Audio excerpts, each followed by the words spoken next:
Welcome to the Oregon State Board of Nursing Lunch and Learn event on the March 1st, 2025 revisions to Oregon Administrative Rule, Chapter 851, Division 31 of Oregon's Nurse Practice Act. My name is Gretchen Cook, Policy Analyst for RN and LPN Practice, and joining me today are Executive Director Rachel Prusek and Nicole Van Winkle, Policy Coordinator. This session is being recorded and will be uploaded to the OSBN YouTube channel, Oregon State Board of Nursing, all one word, for viewing at any time. We ask that you please mute your microphones and hold up on questions until the dedicated time for Q&A. As questions come up, please feel free to place them in the chat, which Nicole will be monitoring. We just ask that you refrain from using the chat feature for side conversations. Nicole has placed a web link in the Division 31 rules for anyone who wishes to view the rules during this presentation. So with that, a little bit about today's content. This is going to communicate the March 1st, 2025 Division 31 rule revisions. Where applicable, information on specific revisions and how they differ from the previous rules will be discussed. Important here is that this is not a generalized presentation on all licensing rules. Today's focus is going to be on the recent Division 31 rule revisions. At the conclusion of the rule revision content, we have prepared some frequently asked questions and will integrate chat questions received that are pertinent to the rule revisions. So with that, a little bit about Division 31. You could say, broadly speaking, that this set of rules is where the 9-member governor-appointed Board of Nursing operationalizes the Nurse Practice Act statutory requirements related to the licensures of RNs and LPNs in the state. The standards in Division 31 further clarify these statutes and ensure that only applicants who meet specific standards of education, competency, and background checks receive a license to practice nursing in this state. So here's a few big picture changes of the rule revisions. So we'll just start at the top. So very specific language concerning English proficiency requirements have been removed from the rules. You'll also see that redundant standards that exist in other NPA division has been removed from the rules. Requirements for nurse emeritus licensure have been greatly simplified while ensuring public safety. Continuing education requirements on the topics of pain management and cultural competency have been clarified. And there's also a new rule that's been added, which permits an applicant to request an exception to one or more of the licensing rules. So what you see on the screen now is a listing of rules from where specific English language requirements have been removed. Now, this removal is countered, or you could say offset, by the requirement that all applicants for licensure must pass the National Council Licensing Examination, or NCLEX, as administered by the National Council of State Boards of Nursing, or NCSBN. Now, NCSBN offers NCLEX in English. Translation of the exam is available in French. However, the French version is only available for French-speaking Canadian NCLEX RN candidates.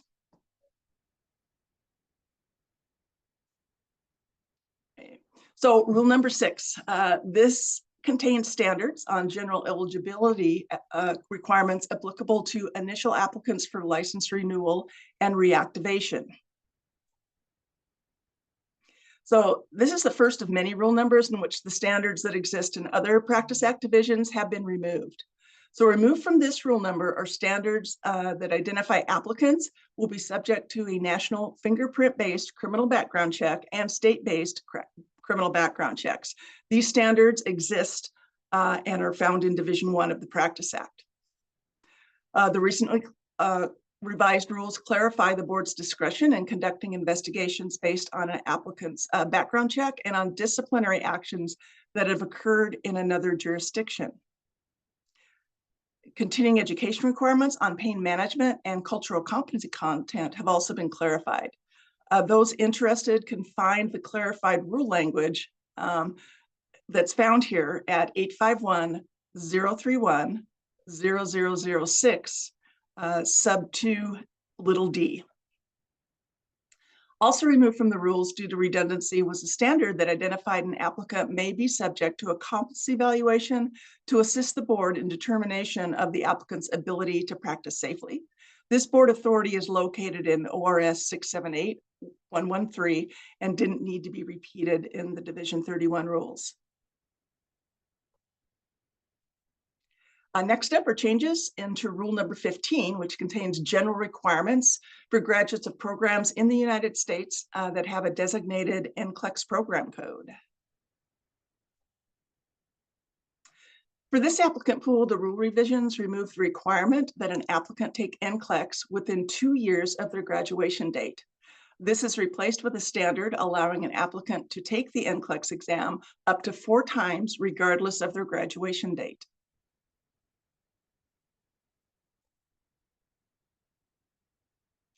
For rule numbers 21 and 22, and you can probably see by this screen, the revisions are far shorter than their respective rule titles. These standards apply to graduates of nursing programs outside of the US or from programs that do not have an NCLEX program code.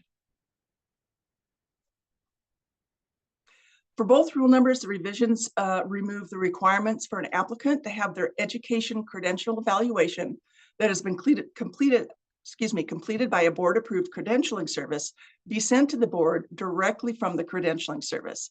This means that when an applicant has a copy of their own original documents, they can be provided directly to the board by the applicant. Rule number 39. This rule number contains standards on licensure by endorsement. For those not familiar with what licensure endorsement means, it's the process that can be utilized by a person applying for a license in Oregon when they currently hold or have a nursing license in another jurisdiction. So the revisions under this rule number remove third-party payment restrictions for license endorsement fees and the requirement that the applicant attest that they have completed their own licensure application.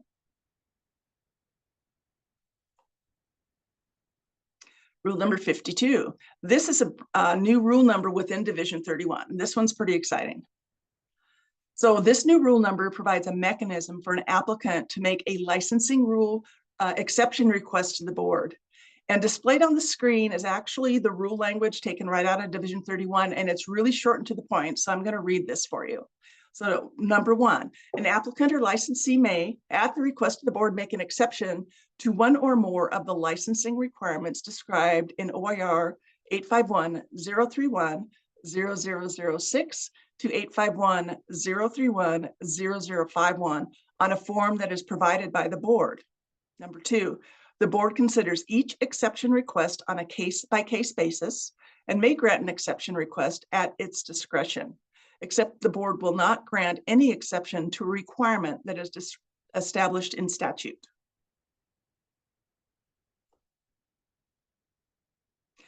Next up is rule number 55, and these are the standards on license reinstatement. So reinstatement is a licensing term used for the process of reissuing a license when the license or certificate has been subject to a disciplinary sanction by the board in the form of a voluntary surrender or a revocation. So 2 revisions were made to this rule number. First being to a standard which directs the license reinstatement applicant to submit fingerprint-based national background check. And that standard now directs the applicant to access Division 1 rules for that information. The second revision is the removal of internal processes related to licensure reinstatement applications, and these were removed as they are not necessary to have in the rules. And rule number 86. These are the standards on retired status. For those not familiar with retired status, it is an honorary title granted by the board to a previously licensed nurse. The March 1 revisions clarify the requirements to receive this honorary title. The revisions also remove standards which described how the recipient of the title should document that title when it is used.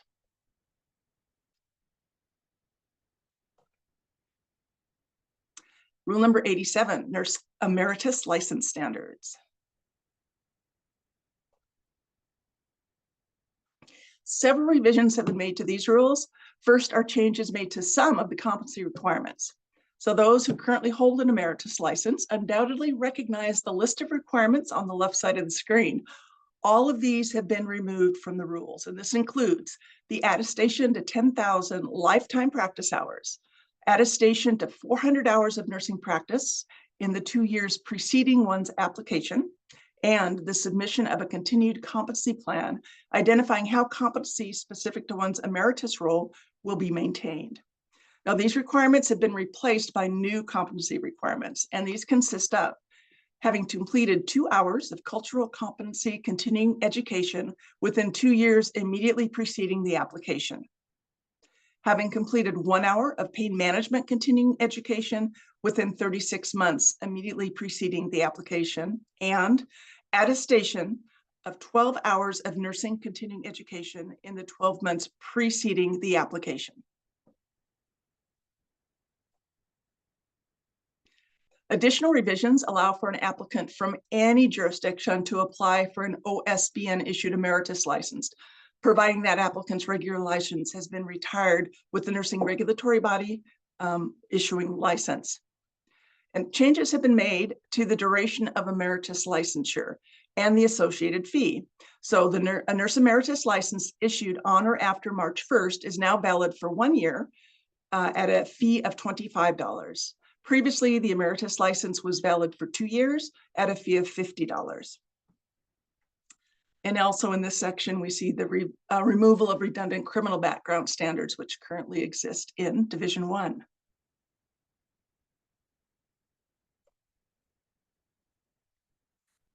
And rule number 88, these are the last revised section of Division 31. So revisions made in this section, the registered nurse first assistant registry standards clarify the requirements for an RN to be placed on the registry and to maintain their placement on the registry. Very specific focus of nurses here.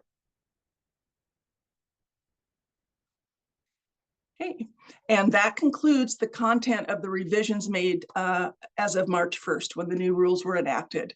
So what you're seeing on the screen now are 10 rule numbers where no changes were made. So what this means is these rules remain as they have been.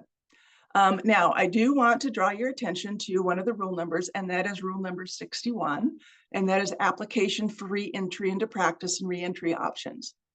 And while no changes occurred in the reentry rules, the board did adopt a revised definition to the term reentry in Division 6 of the Nurse Practice Act. And this is important because with the change of a single definition, some barriers to licensure as a nurse in Oregon have been removed. Now, based on the old and restrictive definition of the term, the reentry into practice standards could only be used by nurses who had been previously licensed in Oregon. With the new definitions, persons formerly licensed as a nurse in another state can now utilize Division 31's reentry rules as written as a pathway to licensure.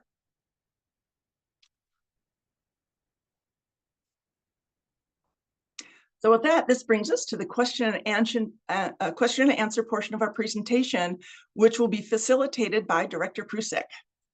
Thank you so much, Gretchen. Good afternoon, everyone. Thank you for that beautiful presentation. I'm glad to give you a rest from talking since that was a lot, but it was very clear and concise. And before I jump into the Q&A, I think I know some people joined a little late. You know, we got started at noon sharp. This is recorded and it will be on the YouTube page. And just for everyone to know, this was an over a year-long process with lots of collaborating partners, with the goal of centering public safety, but removing barriers that we were consistently hearing. And so that's what you will see. Questions that we think might come up is, I'm currently an RN emeritus. What will I need to do to be relicensed? So moving forward, the emeritus applicant will no longer need to create a continued competency plan. The applicant will now need to complete 12 hours of continuing education relating to nursing and the statutorily required continuing education on pain management and cultural competency. I know there was a question about pain management and cultural competency, and you were directed back to 006. And again, these are things that have been legislated and are in statute we can't change, and OHA oversees them. Next question. Is there a time limit to the 4 attempts allowed to pass my NCLEX? There is no time limits. This is something that we saw across the nation, was instead of having 2 years, it is now 4 attempts. Next slide. What happens if I don't pass my NCLEX in 4 attempts? So Oregon State Board of Nursing hasn't had a formal remediation process in the past. We are considering if such a process would be helpful for applicants. But if you don't pass your NCLEX, you're on the 2nd, 3rd attempt, you should really consider reaching out to your educational program for additional NCLEX support.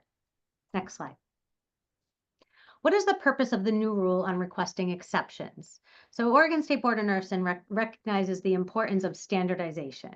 We know having a formalized process to request an exception to rule keeps us in line with best practices. So I'll note that exceptions can be requested for rules only. We are not allowed to request exceptions to statute. So every once in a while, there's a gray area, and the board is open to understanding the situation, and a staff would go before the board with that exception. Next slide. Has anything changed with pain management and cultural competency requirements? Again, there were no changes to this. The updates just reflect that we're trying to not repeat stuff in our rules. If it's in statute, we're trying to really simplify our rules, making them easier to read. Next slide. I noticed that Division 31 no longer addresses criminal background checks. Is this still required for licensure? So yes, background checks are still required for licensure, but the language for this requirement is found in Division 1. Again, not being repetitive in nature throughout our rules. Next slide. Okay, so this brings us to additional questions. I know we mentioned putting them in the chat.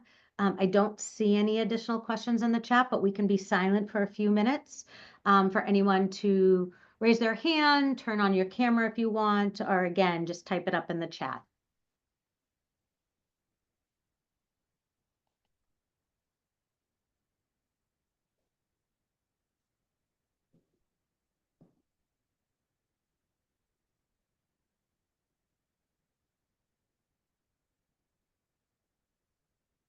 We have about 71 participants. And again, it is recorded. For those of you that are a little late, it will be on YouTube. And then on the last slide, there's also, oh, we have hands up. We have Janice first.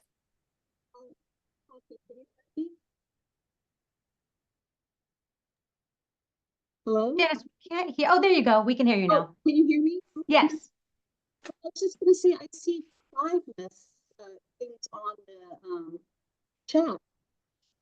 Do you see those? I'm sorry, I couldn't hear you. Do you want to put it in the chat, the question?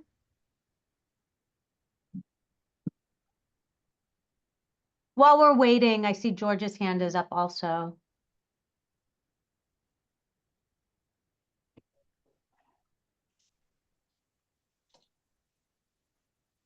Hey there.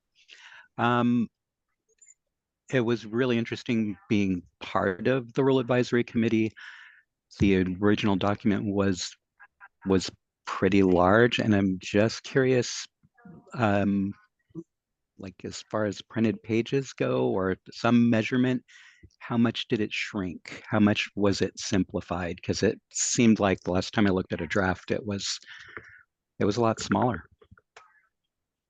Thanks. I won't be able to answer that question. I Ooh. haven't measured the pages, but I don't know if Gretchen, you can, but you are right. There is less pages for removing redundancies and clarifying and simplifying. But has anybody been able to, I haven't counted my pages. I probably could look at my NPA, but we can Yeah, get back. I've not counted my pages either. And when I'm accessing it, it's always in the track changes version. So it still has a lot of pages, but a fair amount of redundancy was removed. So yes, I would say it is shorter to a degree.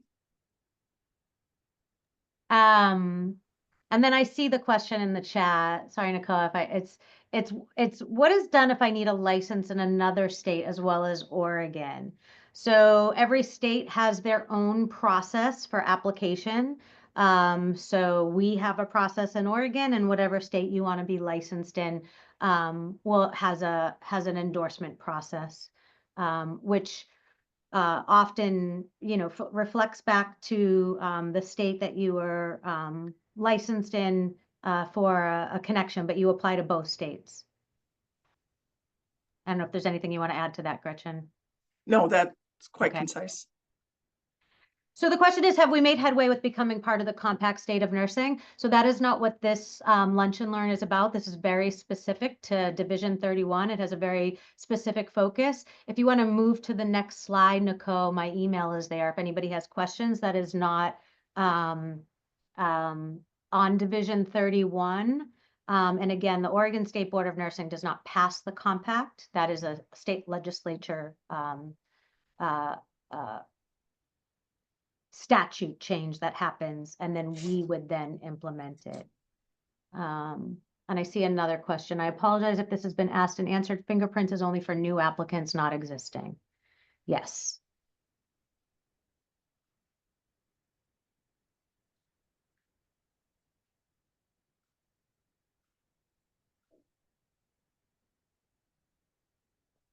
Any other questions?